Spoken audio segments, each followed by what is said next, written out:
काफी मेडिकल से रिलेटेड बातें की।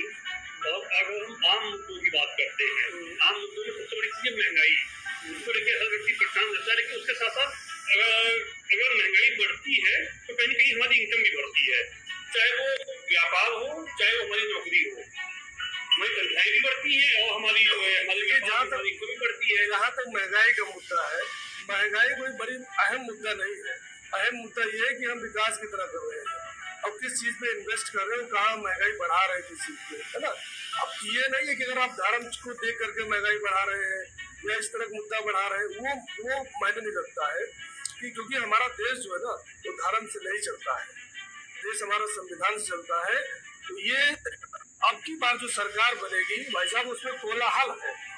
कोलाहल का मतलब ये है कि अब की बार जो सरकार बनने जा रही है वो सरकार ये बनेगी कि हर मतदाता को इस बात का ध्यान रखना चाहिए बटन दबाने से पहले कि वो किस वर्ग का है।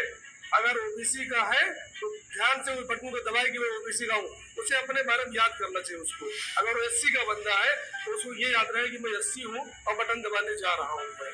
अगर वो सामान्य का है तो भी उसको ध्यान रखना चाहिए कि बटन दबाने जा रहा हूँ मैं, कहाँ दबाना है मुझे। जिस दिन इतनी बात समझ में आ जाए, मतलब है कि जातिगत आधार पर वोट दें हम। जो आज के मतलब जो हमारे देश में आज चल रहा है कि धर्म से चल रहा है, इस तरह का मुद्दा जो चल रहा है ना, ये खत्म होना चाहिए भाई। एजुकेशन का मतलब ये है कि बराबर एजुकेशन। अब वहाँ एससी एसटी ओबीसी जातिगत ऊंच नीच भेदभाव ये खत्म हो पहले। भाई शिक्षा का स्तर कैसे बढ़ेगा कि हम वोट अगर डालने जाए तो वोटिंग मशीन इसलिए कि ये संविधान में लिखा हुआ है कि आप किस कैटेगरी में आते हैं। तो मेरा कहने का मतलब ये है, इतनी बात है कि कैटेगरी को आप जानिए कि मैं किस कैटेगरी का हूँ। भाई मैं ये कहना चाहता हूँ कि कितने ओबीसी को आपने टिकट दिया है, कितने एससी एसटी को आपने टिकट दिया है। जो आरक्षण व्यवस्था उसके टिकट बिल्कुल राइट। तो आरक्षण व्यवस्था अगर करें तो आरक्षण का एक ही जगह लागू होता है, आरक्षण हर जगह लागू होना चाहिए ना। अगर आरक्षण हर जगह लागू हो नहीं रहा है तो इसका मतलब सरकार निरर्थक है, वो काम करने में सक्षम नहीं है, उसके बस की बात नहीं है। आरक्षण कैसे लागू होना चाहिए? आरक्षण ऐसे लागू होना चाहिए कि हर चीज में आरक्षण लागू हो। जितनी भी इनकी सुविधाएं चल रही है, जहाँ जहाँ अपनी सुविधाएं पहुंचा रहे हैं, जैसे भी डॉक्टर साहब ने बताया कि आयुष्मान भारत का जो लाभार्थी है, बहुत सारे ऐसे पात्र हैं जिनको आज भी नहीं मिल रहा उसका फायदा, और वो उसके दायरे में आते हैं, और जो नहीं आते हैं दायरे में उनको धड़ल्ले से मिल रहा है क्योंकि वो उससे बाहर है। क्यों ऐसा हो रहा है? कहाँ आरक्षण मिल रहा है उनको? किसी भी क्षेत्र में आरक्षण नहीं है। आप महंगाई की बात करते हैं, महंगाई शिक्षा का स्तर महंगाई में सबसे ज्यादा बढ़ा दिया गया है। इतना ज्यादा अगर महंगाई आप कर देंगे, आपकी हिंदुस्तान की 70% की आबादी जो है गरीबी रेखा से नीचे चल रही है, और शिक्षा में अगर महंगाई आप बढ़ा रहे हो, बच्चे कहाँ से एजुकेट हो पाएंगे? अगर बच्चे एजुकेशन नहीं पाएंगे तो बेचारे कैसे हो, उनका हेल्थ कैसे ठीक रहेगा? और हेल्थ अगर ठीक नहीं रहेगा तो उनका मेंटल कैसे ठीक रहेगा? और जब मेंटली डिस्टर्ब रहेंगे तो आप उनको इधर ले जाइए, कभी वोट यहाँ दिवाइए, मुर्गा बनाए रहिए तो भैया वो अब की बार यहाँ कुकुड़ क्यों बोलना है, अब की बार यहाँ बोलना है।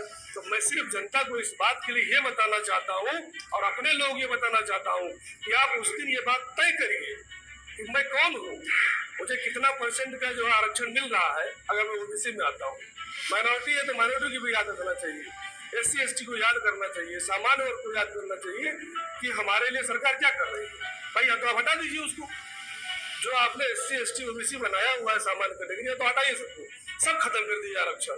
अगर आप आरक्षण दे रहे हैं तो इस बात का जनता भी याद रखे कि मैं किस आरक्षण के तहत हूँ, और कितने % हमारे जुडिशरी में है, कितने % हमारे विधानसभा में है, कितने % हमारे लोकसभा में है, कितने राज्य सरकार में कहाँ है भाई, उस % के हिसाब से आप निकालिए।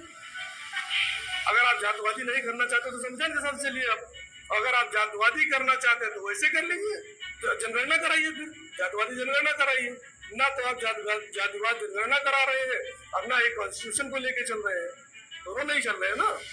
अगर आप कॉन्स्टिट्यूशन को लेके चल रहे हैं तो एससी एसटी ओबीसी जो कैटेगरी आपने कैटेगराइज किया हुआ है, उस कैटेगरी के अंदर लोगों को भर्तियां दीजिए। बैकलॉग भर्तियां बंद है, क्यों बंद है?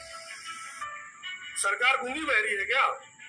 ये मैनेजमेंट धर्म के हिसाब से जातिवाद में बदल करके बहुत दिन तक सरकार नहीं चला सकते। एक दिन धराशायी हो जाना है, एक बार धराशायी हो गए तुम्हारा उठेंगे नहीं। आप ये